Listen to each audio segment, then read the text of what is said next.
Hello everyone, my name is Devendra Sharma and I welcome you all to at Performance Tutor. In this video lecture, we will discuss about the majoritarianism in Sri Lanka.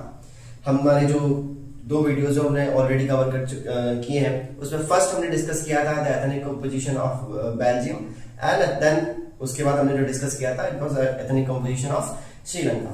अब जो हम discuss करेंगे it's मैजोरिटेरियनिज्म इन श्रीलंका. देखिए यहाँ पर एक बहुत important word है मैजोरिटेरियनिज्म. मैजोरिटेरियनिज्म का मतलब ये होता है कि जब मेजोरिटी कम्युनिटी अपने लिए पॉलिसीज बनाती है, माइनॉरिटीज को पूरी तरीके से इग्नोर करती है किसी देश के अंदर और सिर्फ अपने फेवर में पॉलिसीज बनाती है जब मेजोरिटी कम्युनिटी किसी देश के अंदर, तो उसको मैजोरिटेरियनिज्म कहा जाता है. इट्स आइडिया, इट्स थॉट कि जहां पर मेजोरिटी कम्युनिटी अपने आप को सुपीरियर बता रही है माइनॉरिटी के कंपैरिजन में, ठीक है, वो अपनी विल को या अपनी प्रेफरेंसेस को सबसे आगे रखती है, माइनॉरिटी को पूरी तरीके से वहां पर इग्नोर किया जाता है.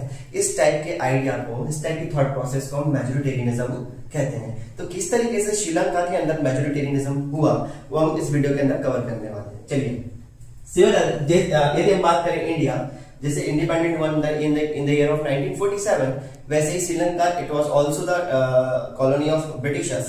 तो श्रीलंका भी कहीं ना कहीं एज एन इंडिपेंडेंट कंट्री 1948 में निकल कर आता है, ठीक. और जैसे ही श्रीलंका इंडिपेंडेंट होता है तो वहां पर जो सिनालास होते हैं वो अपनी डेमोक्रेटिकली इलेक्टेड गवर्नमेंट वहां पर बनाते हैं. और सिनालास गवर्नमेंट में तो और भी होते हैं, ठीक है, मतलब तमिल्स भी होते हैं, पर उसमें जो मेजोरिटी में होते हैं वो आपको सिनालास देखने को मिलते हैं और वो डोमिनेंस करते हैं वहां पर किसमें, गवर्नमेंट में, ठीक है. अब जो गवर्नमेंट में आपको सारे ही जो लीडर्स देखने को मिल रहे हैं वो सिनाला कम्युनिटी से कहीं ना कहीं बिलोंग करते हैं, तो इसलिए कहीं ना कहीं जो उनकी पॉलिसीज होती हैं वो मैजोरिटेरियनिज्म की पॉलिसी होती है, ठीक है. सो यहाँ पर हम यदि हम बात करें सीबीएसई के पॉइंट ऑफ व्यू से, तो it's very very important question, ठीक है.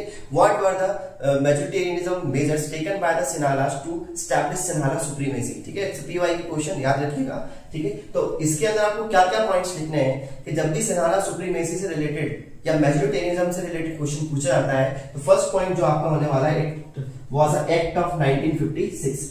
श्रीलंका के अंदर इन the year of 1956 after independence, ठीक है, 1956 में एक एक्ट आता है और ये एक्ट जो है सिन्हाला जो कि लैंग्वेज है उसको ऑफिशियल लैंग्वेज बना देता है कहां की, श्रीलंका की. तो जो श्रीलंका की जो ऑफिशियल लैंग्वेज है कहीं ना कहीं जो कह सकते हो in the by the act of 1956, ठीक है, उसको कर दिया जाता है. चलिए, नाउ यदि हम बात करें सिन्हाला एप्लीकेंट्स की, तो जो जितने भी गवर्नमेंट जॉब्स वगैरह हैं या एजुकेशनल इंस्टीट्यूशंस हैं वहां हर जगह कहीं ना कहीं सिन्हाला के जो एप्लीकेंट्स हैं उनको प्रायोरिटी दी जाती है. मतलब एक तरीके से समझ लीजिए कि इनके लिए रिजर्व है कि सबसे पहले यदि सीट्स जो एलोकेट होंगी, चाहे वो जॉब्स की बात करें, एजुकेशन की बात करें, सबसे पहले जो है सिन्हाला एप्लीकेंट्स को प्रायोरिटी दी जाएगी. मतलब जो तमिल्स हैं वहां पर उनको बाद में जो है रखा जाएगा. चलिए, the third important point related with the majoritarianism measure it was taken by the Sinhalas या गवर्नमेंट, ठीक है, तो वो है बुद्धिस्ट.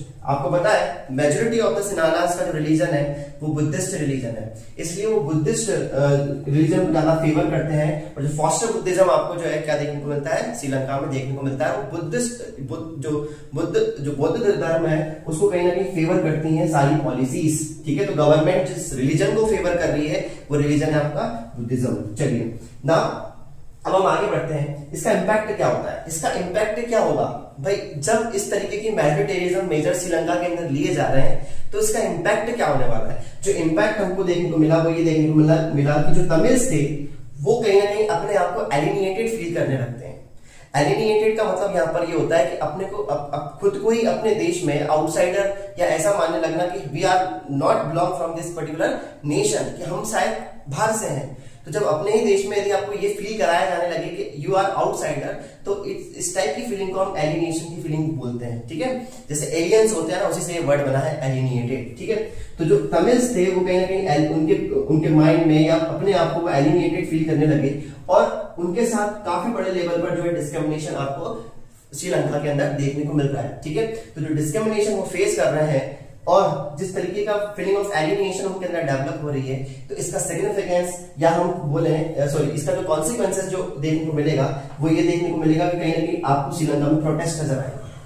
बहुत सारे पॉलिटिकल पार्टीज बनेंगी जो कि तमिल जो है, तमिल लोग जो है, श्रीलंका तमिल जो है, बहुत सारे पॉलिटिकल ग्रुप्स बनाएंगे और ये सभी पॉलिटिकल ग्रुप्स की जो डिमांड रहेगी वो ये रहेगी क्या, demand for the Tamil Eelam state. और जो डिमांड, जो एक और मेजर जो डिमांड है वो ये है कि इनकी जो लैंग्वेज है तमिल, उसको भी प्रायोरिटी दी जाए, उसको भी कहीं ना कहीं ऑफिशियल लैंग्वेज बनाया जाए किसकी, श्रीलंका की। ठीक है, तो होता ये है कि कंटिन्यूअसली इनके जो एफर्ट्स हैं, ठीक है, they demanded the separate Tamil Eelam state. Tamil Eelam, Eelam का मतलब ही स्टेट होता है, इट्स तमिल वर्ड, ठीक है, एलम का मतलब ही क्या होता है आपका, स्टेट।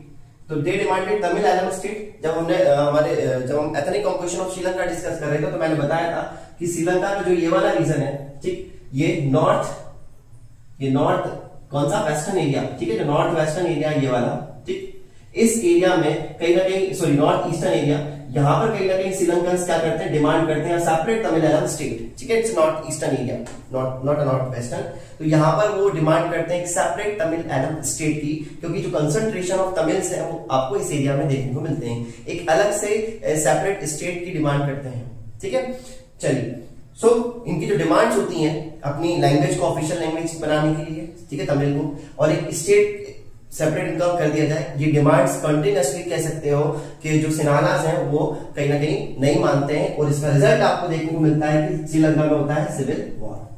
श्रीलंका के अंदर बहुत बड़े लेवल पर टेंशन होने लगते हैं, जिसका रिजल्ट आपको देखने को मिला सिविल वॉर। सिविल वॉर में थाउजेंड्स ऑफ कह सकते हो फ्रॉम बोथ द साइड्स बहुत सारे लोग मारे जाते हैं। ठीक है, लोगों को फोर्स किया जाता है, specially from the Tamil community, लोगों को फोर्स किया जाता है कि वो अपने घरों को छोड़कर जाए, ठीक है, कंट्री को छोड़कर जाए, जिससे उनकी लाइवलीहुड पूरी तरीके से क्या हो जाती है, डिस्टर्ब हो जाती है। ठीक है, वो मतलब उनका जो जिस तरीके का वो जीवन यापन जी रहे थे पूरी तरीके से खत्म हो जाता है। यदि आपको बोला जाए कि आप काफी समय से यहाँ पर रह रहे हैं और आपको एक सडनली कहा जाए कि आपको देश छोड़कर जाना है, या फोर्स किया जा रहा है क्योंकि आपको उस देश के अंदर एक तरीके से फीलिंग ऑफ एलिनेशन हो रही है, तो किस तरीके की आपकी पूरी तरीके से लाइफ डिस्टर्ब हो जाएगी। सेम आपको तमिल्स के साथ में देखने को मिला।